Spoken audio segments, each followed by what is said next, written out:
Assalamualaikum warahmatullahi wabarakatuh. Hari ini ada rakan yang telah menghantar kepada saya satu soalan yang katanya ditanya di dalam Facebook. So mereka minta saya untuk ulas dan juga berikan jawapan kepada perkara tersebut. Ini Xiao Mei Mei. Saya ingin bertanya satu soalan. Agama dan ibu bapa ditentukan oleh pencipta. Menukar agama adalah seperti mengatakan pencipta telah tersilap. Adakah pencipta boleh tersilap? Alhamdulillah. Pencipta boleh tersilap ke?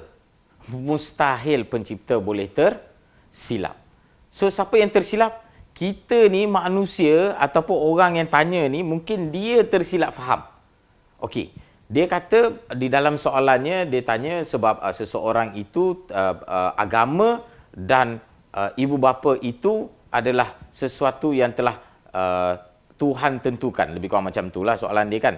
Ada bahagian yang saya boleh bersetuju dengan si penanya soalan tadi. Sebab bila dia kata ibu bapa itu sesuatu yang tidak boleh diubah, Tuhan telah fixkan. Okey, saya setuju. Itu betul. Have no issue. Saya setuju dengan benda tu. Mak bapak kita boleh tukar tak? Tak boleh tukar mak bapak kita. Siapa mak kita, mereka lah kekal sampai bila-bila itu mak kita. Siapa bapak kita, mereka kekal itu sebagai mak bapak kita. Tetapi agama berbeza. Kenapa dia berbeza? Sebab kita perlu faham maksud agama itu sendiri. Apa dia agama sebenarnya? Ramai orang dia akan cerita pasal agama tanpa dia memahami apa itu agama. Agama ini adalah cara hidup. Is a way of life. Dalam Islam kita panggil ad-dinul ataupun ad-din dan kita sebut sebagai ad-dinul Islam.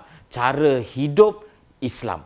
So cara hidup ini apakah sesuatu yang telah Tuhan fixkan kepada manusia lahir dalam ini? Oh, inilah cara hidup. Tidak. Cara hidup is not something that have been fixed. So kitalah yang menentukan cara hidup apa yang kita nak hidup dalam kehidupan kita. Bila kita besar, bagaimana cara hidup kita nak tentukan. Apa jenis pemikiran yang kita nak bawa dan sebagainya. Siapa yang tentukan benda tu? Benda tu Allah dah bagi fix kepada kita? Tidak. Tuhan tidak berikan kepada kita secara fix. Dan kita yang tentukan cara bagaimana kita nak hidup. So, dia berbeza situasi di antara ibu bapa dan juga agama dan cara hidup tersebut. Okey, sebenarnya macam ni. Saya rasa mungkin yang tanya soalan ini, dia confused tau. Dia tak tahu beza di antara agama dan juga bangsa. So ada benda yang Allah Subhanahu Wa Taala ataupun Tuhan pencipta kita telah tentukan kepada kita. Di antaranya apa? Siapa ibu bapa kita. Ini telah ditentukan. Kita boleh tukar tak? Kita tak boleh tukar. Siapa bangsa kita? Kita boleh tukar tak? Kita tak boleh tukar. Bangsa ni apa? Okay, tengok. Bangsa dengan agama adalah dua perkara yang berbeza. Bangsa ini dalam kelompok ataupun kaum mana kita dilahirkan. Contoh saya kan. Saya ni lahir sebagai seorang India. Bangsa India. Tengok kulit saya gelap. Kulit saya hitam. So mustahil untuk saya nak tiba-tiba jadi orang putih. Ataupun saya nak jadi Cina. Ataupun saya nak jadi orang Melayu. So bangsa saya tidak akan berubah sampai bila-bila. Kalau mak saya India, mak saya tetap India. Bapa saya kalau India, dia tetap India. Sampai bila-bila kami India. Itu bangsa. Bangsa tidak boleh berubah. So kalau Tuhan telah menjadikan seseorang itu di dalam bangsa tertentu, telah melahirkan dia dalam perut ibu seorang Cina, bapa dia Cina dan sebagainya, so dia lahir sebagai Cina. Dia boleh tak tiba-tiba jadi Melayu? Dia tak boleh jadi Melayu. Tapi kalau dia nak ikut budaya Melayu, boleh tak? Boleh, tak ada masalah. But the fact dia masih lagi Cina kalau lahir sebagai Cina. So saya India, lahir sebagai India. Saya tetap akan mati dan hidup sebagai India. Sampai bila-bila benda ni tak boleh diubah. Sebab mak saya India, bapa saya India, so saya India lah. Kan? Saya bukannya jadi Melayu ataupun saya bukannya jadi Cina. But agama ni apa? Agama ni kepercayaan. Dia bukan kulit. Dia bukan tengok siapa mak kita, siapa bapa kita. Tidak. Agama adalah kepercayaan. Contoh yang paling mudah saya nak sinonimkan, saya nak samakan adalah agama ni, kepercayaan ini, dia sama macam cinta tau. So, cinta ni boleh tak kita paksa orang? So, cinta kita tak boleh. Agama ni boleh tak kita paksa orang? Mesti kena percaya kepada ini? Tidak, sebab dia kepercayaan. Kepercayaan ini boleh berubah tak? Hari ini kita percaya kepada sesuatu perkara, boleh jadi disebabkan kita lihat sesuatu perkara dan kita tengok benda ni tak betul dan kita ubah kepercayaan kita kepada kepercayaan yang jauh lebih benar, lebih tepat. Itu kepercayaan. So kepada yang tanya soalan ini, pertama you kena tahu beza apa dia kepercayaan dan juga apa dia bangsa. So jangan pula sebab you confuse antara bangsa dan juga agama dan you buat persoalan begini dan you rasa Tuhan telah tersilap. Tuhan tak tersilap, kamu yang tersilap di dalam memahami perkara ini. So kalau nak kata India, dekat negara India ada banyak orang India yang lahir secara bergenerasi mereka adalah orang Islam. Dekat negara China, orang Cina ada ramai yang lahir sebagai orang Islam tapi mereka berbangsa Cina. Ada tak orang putih yang beragama Islam? Ada. Ada tak orang negro yang beragama Islam? Ada. Orang Melayu, mereka pun Islam. So, agama ini boleh berubah tak? Boleh berubah.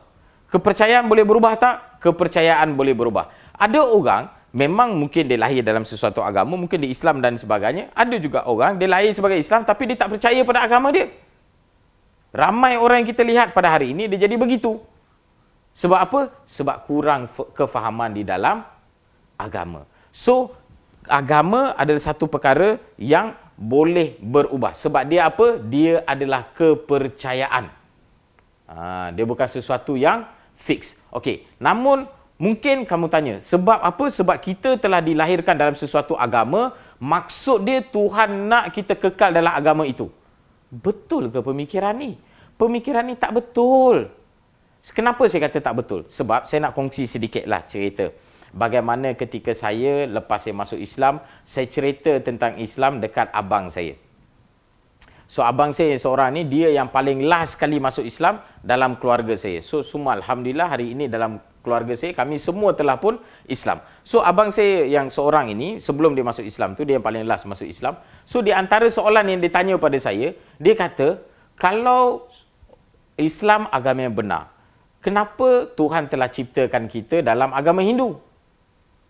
Lebih kurang sama lah kan. Macam yang siapa penanya tadi, kononnya Tuhan dah cipta so kita kena kekal. Betul ke? Tidak. Saya bagi tahu dengan dia macam ni.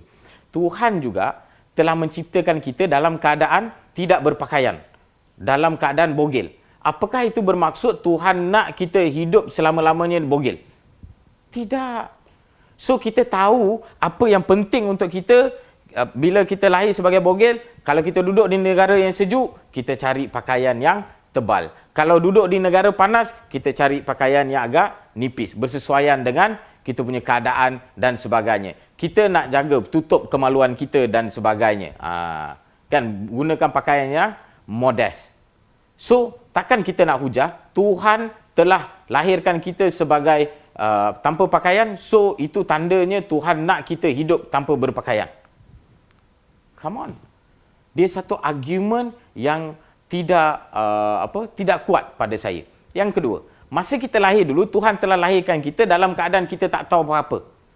Kita ni tak pandai, kita tak tahu. Semua orang kena ajar, mak kita kena ajar, bapa kita kena ajar dan sebagainya. Kita pergi sekolah, belajar. Kalau guna hujah ni, adakah bermaksud bila kita lahir itu, kalau Tuhan lahirkan kita dalam keadaan kita tak tahu apa-apa, adakah bermaksud Tuhan nak kita kekal tidak tahu apa-apa? Tidak. So kita belajar, kita pergi sekolah. Yang tanya soalan ni pun pergi sekolah kan? Pergi belajar kan? So kalau guna logik yang ini, sepatutnya anak kamu nanti jangan bagi dia pergi sekolah. Sebab Tuhan telah lahirkan dia dalam keadaan dia tak tahu apa-apa, so kekalkan dia dalam keadaan begitu. Tak mungkin kan? So Tuhan telah lahirkan kita dalam tak kira apa saja agama, sebab itu Tuhan juga telah berikan satu tanggungjawab kepada kami sebagai seorang Muslim. Kan, untuk kita sampaikan kebenaran itu kepada mereka agar mereka bila tahu tentang kebenaran itu dan mereka boleh masuk Islam. Dan dalam diri kita juga dah ada, kita masa kecil mungkin kita pun fikir benda ni tak betul kan, benda ni tak betul kan. Sebab saya nak cerita sedikit, ini pengalaman saya ketika saya kecil, ketika saya dalam agama lama saya, banyak benda yang membuatkan saya berfikir dan mencari kepada kebenaran. Contohnya kan, bila ada sesuatu nenek, ketika nenek dah meninggal lepas tahun kan, diorang letak gambar, lepas tu diorang letak makanan bagi nenek saya makan. Saya rasa apa ni, saya tanya balik dekat saudara mara saya tanya, letak makanan dekat gambar tu boleh makan ke? Kan daripada kita letak makanan dekat gambar tu, lebih baik kita pergi bagi makanan dekat orang yang susah. So benda-benda ini Tuhan bagi kita akal Apabila kita dah besar, Tuhan bagi kita akal untuk kita berfikir supaya kita boleh membezakan yang mana betul, yang mana salah. Agama mana yang lebih betul dan agama mana yang tidak tepat. Agama mana yang terpesong dan agama mana yang masih kekal yang sebenar. Oleh itu, hujah yang mengatakan kalau lahir sebagai Hindu kena kekal sebagai Hindu itu tidak boleh pakai sebab Hindu itu kepercayaan, India itu adalah bangsa. Kalau kata lahir sebagai India, akan kekal sebagai India, itu saya setuju. Sebab saya tak boleh masuk balik dalam perut mak saya, pergi cari perut orang lain, jadi Cina atau jadi India untuk keluar dalam perut mereka. So, saya telah dilahirkan sebagai seorang India, saya akan kekal sebagai India dan saya bersyukur saya menjadi seorang India. Saya tidak ada sebarang rasa inferiority complex dan sebagainya. Tidak, it's okay. I'm an Indian. Sebab apa? Sebab Allah Subhanahu Wa Taala berfirman di dalam Al-Quran, siapakah yang paling baik, siapakah yang paling bagus, yang paling tinggi darjatnya di kalangan manusia ini adalah mereka yang paling bertakwa. Bukan lihat pada bangsa mereka, bukan lihat pada duit mereka, bukan lihat pada keturunan mereka, bukan lihat kepada benda-benda lain. Siapa yang paling banyak takwa di sisi Allah Subhanahu Wa Taala, mereka lah yang paling tinggi darjatnya di sisi Allah. Sekian, terima kasih.